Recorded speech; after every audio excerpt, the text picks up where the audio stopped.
Pessoal do terceiro ano, dando aí então continuidade à nossa série de revisões na disciplina de artes. Então hoje nós vamos continuar essas revisões falando aí a respeito da arte realista, ou seja, do movimento artístico realismo. Lá no livro do Farias Brito de vocês, esse assunto está no volume 2, conteúdo 8. Então no volume 2, conteúdo 8, vocês então vão ver lá arte realista, pintura, escultura e arquitetura. Então iremos tratar sobre esses três grandes e importantes aspectos da arte realista. Vamos lá então, pessoal. O que é que acontece? Antes então de nós abordarmos sobre esse importante movimento artístico europeu do século XIX, temos que entender o contexto, o ambiente que fez então surgir esse movimento. Esse movimento, então, ele vai surgir na segunda metade do século XIX, na França. Vai ser um movimento que vai ter origem a partir da França, em 1850, se estendendo até 1900. O que de importante, então, estava ali acontecendo na França durante essa segunda metade do século XX? Uma das coisas mais importantes que aconteceu foi, então, a famosa Comuna de Paris. Nós podemos dizer que, através a Comuna de Paris e um outro movimento histórico, a Primavera dos Povos, ou Revolução Francesa de 1848. Vamos falar primeiro dessa Revolução Francesa de 1848. Através desse movimento histórico, a gente vai então ver que a monarquia existente na França até então, ela vai ter fim, fazendo nascer um novo sistema político, conhecido como de república. E assim, nessa república, muitas pessoas que lá na monarquia constitucional não tinham direito a voto, passaram a ter. Então, uma das maiores conquistas da Revolução Francesa de 1848, ou Primavera dos Povos, foi o povo, o homem em geral, ter o direito de voto, conquistar o direito de voto, independente da classe social a qual ele pertencera. Tá certo, pessoal? É nesse contexto que, com o apoio da burguesia, foi eleito, então, presidente dessa república, em 1848, o sobrinho de Napoleão Bonaparte, Luiz Napoleão Bonaparte. Só que, através de plebiscitos, ele vai se tornar imperador francês, muda de novo o sistema político. Olha aí, em pouco tempo era uma monarquia constitucional, passou a ser uma república, depois passa a ser império, com o imperador Napoleão III. E aí Napoleão III, ele tem uma política imperialista de conquistar territórios também na Europa, e para impedir o crescimento da Prússia, Napoleão III então vai invadir a Prússia, só que a Prússia, liderando outros estados germânicos, sobre a chefia do do Kaiser Guilherme II, e militarmente liderado, a Prússia militarmente liderada pelo general de ferro Otto von Bismarck, eles conseguem vencer Napoleão III, eles destituem Napoleão III do poder, colocando fim ao sistema de império, voltando a existir na França a República. Só que em 1871, durante 70 dias, essa república ela dividiu o poder na França com um governo socialista, que ficou conhecido como Comuna de Paris. Então, nós podemos dizer que em 50 anos, podemos assim dizer, a França teve vários sistemas políticos: monarquia constitucional, república, império, volta à república, e dividindo a liderança política da república, a Comuna de Paris, que foi a primeira experiência de um governo socialista no mundo. Isso vai ser importante para o nosso assunto aqui. Isso do ponto de vista político. Do ponto de vista econômico, a França era uma das maiores potências industriais e, junto com outros países da Europa, vivia à época a segunda revolução industrial. E aí, nesse contexto da segunda revolução industrial, novos materiais eles surgiram, principalmente materiais que poderiam ser utilizados na arquitetura. Então, o realismo, do ponto de vista arquitetônico, no final desse assunto a gente vai abordar melhor, ele vai se beneficiar desses novos materiais que a segunda revolução industrial trouxe, fazendo construções práticas, funcionais. Mais tarde a gente fala um pouco melhor sobre isso. O realismo, ele vai surgir, e já do ponto de vista artístico, o realismo surge nesse ambiente politicamente revolucionário, cheio de mudanças, economicamente desenvolvido, ou seja, França, Europa vivendo a segunda revolução industrial, e aí nesse contexto de desenvolvimento econômico, desenvolvimento técnico, desenvolvimento científico, é graças ao desenvolvimento científico, a esses conhecimentos, que muitas inovações técnicas surgiram, trazendo uma melhor qualidade de vida para os franceses, europeus, período esse conhecido como Belle Époque, mas também trouxe novos materiais, como eu falei, que vão ser aplicados tanto na pintura quanto na arquitetura.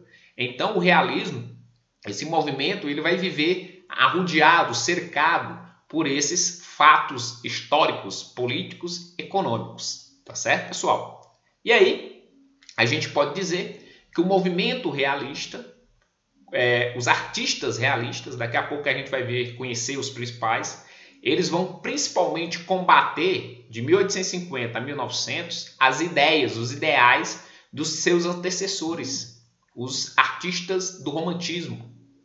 E eles vão lançar as bases do movimento futuro, do final aí do século XIX, impressionismo.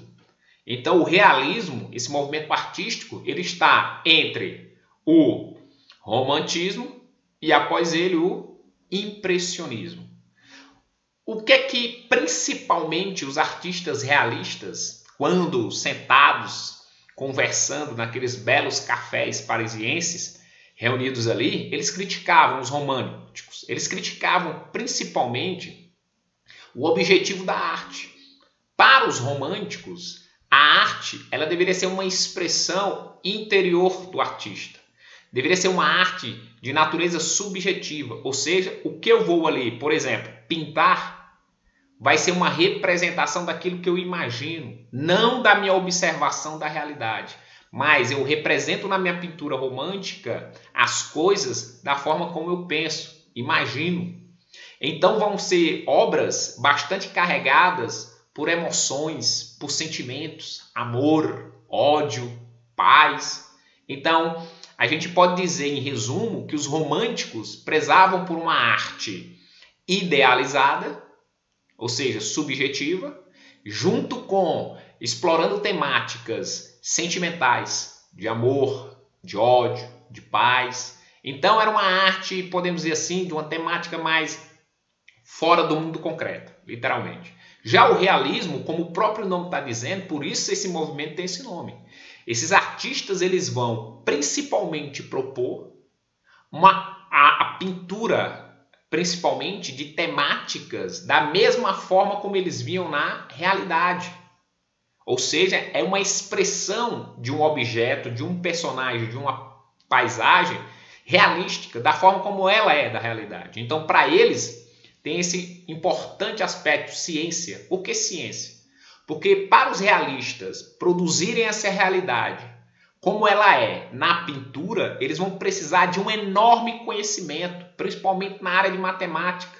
Como calcular na pintura as proporções desses personagens e objetos da realidade. Como colocar nas mesmas proporções aqui na pintura. Uma das maiores dificuldades dele, a questão da perspectiva, ou seja, a distância do personagem para uma paisagem. Como proporcionalmente eu vou colocar essa perspectiva na pintura. Então a ciência, o conhecimento, vai ser uma mola mestre, uma base fundamental para as obras realistas. Devido a essa dificuldade, pinturas realistas, elas demoravam 6 meses para estarem prontas. Tinham pinturas que demoravam 1 ano para estarem prontas. Para você ver o tamanho da dificuldade e da capacidade técnica que esses artistas tinham que ter. Tá certo? Então aí são as principais diferenças e já mostrando que o movimento realista, ele realmente veio, marcou época e futuramente, como eu falei, quando os impressionistas surgiram, muitos críticos, principalmente da Academia de Arte de Paris, vão preferir obras realísticas, para você ver a importância desse movimento. Trazendo para a história do Brasil, aqui ocorreu no início do século XX, 1922, a Semana de Arte Moderna, obras baseadas nas vanguardas como cubismo, abstracionismo, expressionismo, fauvismo, futurismo. E aí o que acontece?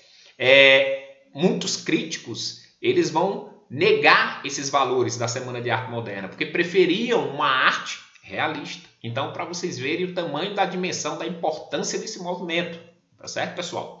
E aí, aqui eu trago as principais características gerais da pintura. Cada pintor, óbvio, vai ter suas características, mas em comum nós podemos traçar essas, ou seja, o Courbet, o Millet, o Renoir, que daqui a pouco, o Manet, daqui a pouco a gente vai ver esses artistas com mais riqueza de detalhes, eles tinham como características gerais comuns a expressão em suas telas da realidade, nua e crua, como ela realmente é, sem melhoramentos. Valorização do objeto, ou seja, se eu vou pintar a realidade como ela é, nua e crua, sem melhoramentos, o que é que mais eu tenho que valorizar? O objeto, ou seja, o personagem, a paisagem, o objeto ali retratado. É o que ele vai ser mais valorizado, por conta de que é ele que eu tenho que estudar e, de uma forma totalmente técnica, baseada na ciência, no conhecimento, tenho que então retratá-lo na minha pintura, da melhor forma possível, tá certo? Demonstrando o meu conhecimento. Isso aqui é importantíssimo, ou seja, há entre eles o abandono a temas como mitologia greco-romana, temas bíblicos, históricos e literários. Era muito comum essas temáticas naquele movimento anterior ao romantismo, o neoclassicismo. Nós vamos lembrar do assunto passado, que a gente falou para vocês que o neoclassicismo prezava pela abordagem de temas históricos, tá certo? E também vai ter a presença aí de temas mitológicos. Alguns outros artistas representaram temas bíblicos, literários. E aí, esses artistas realistas, como a gente acabou de falar, eles não querem relacionar suas pinturas a essas temáticas que antes eram prezadas ou por neoclássicos ou por românticos. Eles querem prezar uma única temática, a realidade como ela é. E aí vem uma das características principais. Não é a característica principal do realismo, mas como também do artista, do principal artista realista, Gustave Courbet. Ou seja, temática política e ou social. Eles prezaram do ponto de vista... Essa pintura realista, ela também vai ter um caráter político. Vai ser uma pintura politizada. Por quê? Daqui a pouco a gente fala melhor, mas resumindo, a burguesia tomava de conta dos modos de produção. Era uma classe riquíssima e que à época prezava pelo valor romântico, pelas obras do romantismo. Já o realismo, então, ele vai propor pintar principalmente pessoas comuns, em hábitos comuns, cenários comuns, consequentemente, sendo uma crítica a essa elite burguesa à época existente. Ao gosto burguês, já que os burgueses gostavam das temáticas românticas, nós então vamos pintar aqui o avesso, pintar a realidade como ela é, principalmente aquela realidade comum na França, distante da riqueza de uma pequena parcela da França. Então vai ser bastante importante, daqui a pouco a gente fala com maior riqueza de detalhes, essa característica 4. Então essas aqui, pessoal, são as características comuns da pintura realista dos diversos artistas. Então, prezam por pintar temáticas realísticas, valorizando o objeto, distante de temas mitológicos, literários, bíblicos e históricos, ali do neoclassicismo e do romantismo, e também a pintura realista, servindo como uma pintura política, social, de denúncia política e social, tá certo? E aqui, então, a gente tem os três principais pintores realistas, o Gustave Courbet, Jean-Francois Millet e o Edouard Manet. Só abrir um parêntese, aqui o Manet. O Manet, a história da arte, encaixa ele em vários movimentos artísticos. Encaixa aqui no realismo e encaixa também lá no impressionismo, ou seja, no pré-impressionismo, podemos assim dizer. Ou seja, ele é realista, ele é pré-impressionista, ele é impressionista, ou seja, sua obra teve multifacetas, se apresentou de diversas formas, ok? E aí, a gente vai aqui então falar um pouquinho aqui da história do Gustave Courbet. O Gustave Courbet, ele pintor realista, se destacou por ser um dos principais pintores realísticos e também ele era um ativista político, ou seja, por seu avô ter sido um antigo político francês, ele também gostava de política, nos mesmos pontos que gostava de arte. Ele era de uma família abonada, rica, proprietária de terras, então era bastante rica, seus pais, e nós podemos dizer que sua obra vai valorizar, né, os pequenos fatos da vida, né? Aí já dando um quê de impressionismo, podemos assim dizer. A sua infância, ele vai viver no interior da França, com seus pais abonados, por gostar de pintura. Nessa cidadezinha pequena onde ele morava, ele então vai se dedicar à pintura, à arte. Só que quando chegou à adolescência, o seu pai queria que ele fosse advogado e não pintor. E aí ele vai para Paris para estudar direito.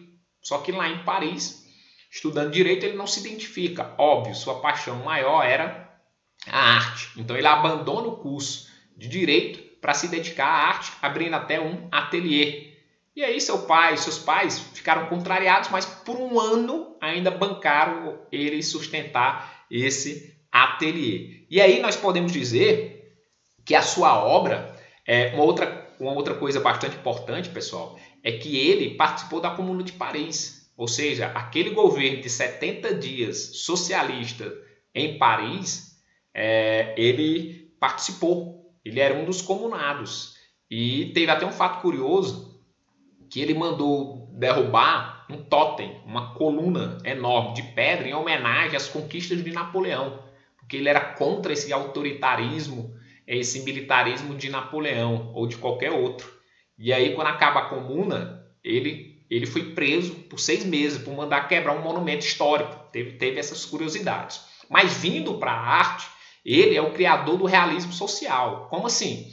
Ele vai então retratar a realidade tal como ela é, mas vai preferir pintar, do ponto de vista social, pessoas comuns. Ou seja, foge da representação das ricas classes burguesas, foge de querer pintar temas que a burguesia queria, e ele, por si só, pinta temas realísticos, mas denunciando o modo de vida de pessoas comuns à época, em Paris e na França. É por isso que ele vai preferir pintar os trabalhadores, tanto homens como mulheres, em sua vida cotidiana, miserável. E aí ele via o realismo como uma tentativa consciente de tentar libertar a arte e o artista do gosto burguês. Como eu falei, o realismo serviu como uma quebra de paradigma, do ponto de vista artístico como pessoal. Porque lá no romantismo, no neoclassicismo, quem era que comprava as obras de arte? Quem era que definia as temáticas? O burguês. Então, a partir do realismo, retratar a realidade, fugindo desse domínio burguês, o realismo, então, quebra paradigmas, quebra padrões à época. E aí está a sua principal característica, né? Retratar a realidade tal como ela é, principalmente de pessoas comuns, nos seus trabalhos comuns, sendo explorados comumente, infelizmente, por burgueses, servindo essa pintura, então, como uma pintura de intuito político, ou de intuito social, ou de crítica política social, podemos assim dizer. Aqui eu trouxe algumas dessas pinturas para vocês. As peneiradoras de trigo, então vocês veem mulheres em seu trabalho, em sua labuta diária. Vocês veem os quebradores de pedra, um trabalho que até hoje existe e é muito duro. Então ele prefere retratar esses trabalhos, esses trabalhadores, essas pessoas em suas atividades comuns. E aí, aqui a gente vê um autorretrato dele, ainda jovem, né? O desespero, ou seja, assim como daqui a pouco a gente vai ver o escultor Rodin, ele também retratou aí uma coisa que é comum do ser humano, que no mundo real existe, né? Que são sentimentos, expressão de sentimentos, né? O desespero, tá certo? E aí aqui a gente tem um outro importante artista, o Jean-François Millet. Já o Millet, ele era filho de agricultores, cresceu nesse ambiente de prática agrícola e vai ter suas obras como temática central esse mundo do campo, esse mundo da agricultura. Por isso que sua principal característica é representar de forma realística as pessoas que trabalham no campo, praticando a agricultura. É retratar de forma realística a paisagem da zona rural, de pessoas trabalhando no campo, labutando com a terra. E aqui a gente vê uma das principais obras do Francis Millet, as Respigaradeiras Millet, 1857. Respigaradeiras são as captadoras de trigo, que eram muito comuns, que são até hoje muito comuns. Você vê aí em 1857, segunda metade aí do século XIX, antes aí então da Comuna de Paris. Aí estava acontecendo a famosa Primavera dos Povos. A França aí não era mais nenhuma república, já era um império comandado por Napoleão III. Tá certo, pessoal? E aí, saindo um pouco da pintura, vindo para a escultura. Na escultura, como a gente falou, não diferente da pintura, anteriormente era um movimento romântico que dominava a produção de esculturas. E como a pintura, essas esculturas elas representavam idealizações, imaginações, pensamentos do artista, emoções. E aí Rodin vai quebrar com esse padrão. Rodin, ele então vai passar a esculpir temáticas como na pintura realística. É ele que quebra esse padrão de esculturas imaginárias, sentimentais, passando a esculpir coisas relacionadas à realidade das pessoas. Ou seja, recriar os seres tais como eles são. A realidade. Temas contemporâneos, como assim temas contemporâneos? Ele vai querer retratar em suas obras as pessoas como elas são e expressando sentimentos contemporâneos, ou seja, sentimentos como a gente pode dizer o amor, a conversa, o diálogo, mas a forma física dos personagens são proporcionais à realidade. E aí vem a principal característica das esculturas do Rodin, que foi então, através da pedra, ele materializar o mais importante ou significativo gesto humano. Então, o gesto humano ou uma ação humana, ele materializou através de suas esculturas. E aqui temos 3 importantes esculturas dele. A mais famosa aqui, à direita de vocês, O Pensador. Então, ele materializa esse gesto humano, o ato de pensar. Só que os românticos, eles expressariam de outra forma esse sentimento, o pensamento eles representariam de uma outra forma, mais abstrata. Aqui ele quis retratar a forma de pensar de forma concreta. Como de forma concreta eu posso ver uma pessoa pensando? Ele retratou dessa forma. Aqui abaixo, um casal se beijando, tanto é que a escultura se chama O Beijo.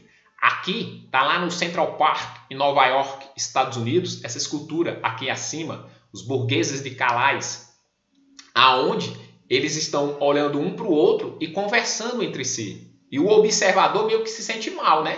Você meio que observando essa escultura, você se sente mal por quê? Porque um está olhando para o outro, conversando, tem até um ali desesperado, e você se sente mal porque pensa que está interrompendo uma conversa. Bastante interessante. As esculturas do Rodin, o maior expoente da escultura, não somente do movimento realista, mas de todos os movimentos históricos, artísticos até hoje. Tá certo, pessoal? E por fim, a gente trata do último importante aspecto do realismo, que é a arquitetura.